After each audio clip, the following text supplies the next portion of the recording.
If you've created enough validation, you've earned the privilege of closing the conversation, you've earned the privilege of following up on the conversation, and you've earned the privilege of influencing the person you're communicating with.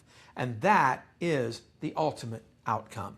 That is ultimately communication's very intent. So let me talk just a little bit about tactical strategy. Tactical strategy in communication is so important.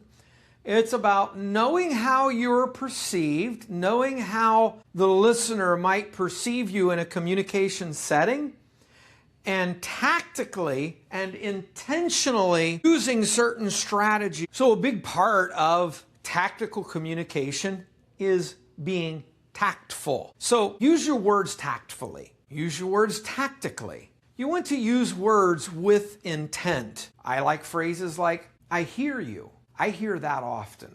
That's a concern that's been brought to my attention before. I'm not necessarily agreeing with their position. I'm simply making them aware that I'm fully aware of their position.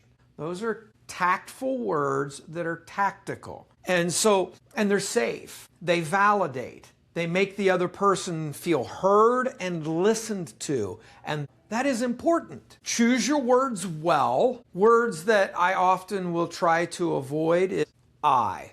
I is one of the most overvalued words in the English language. I think, I believe, I can, nobody cares. You've made a good point. It's obvious you feel very strongly about this. Whether I agree with you or I disagree with you, I reduces validation. Drop the I's. Use your words tactically. And we can go on.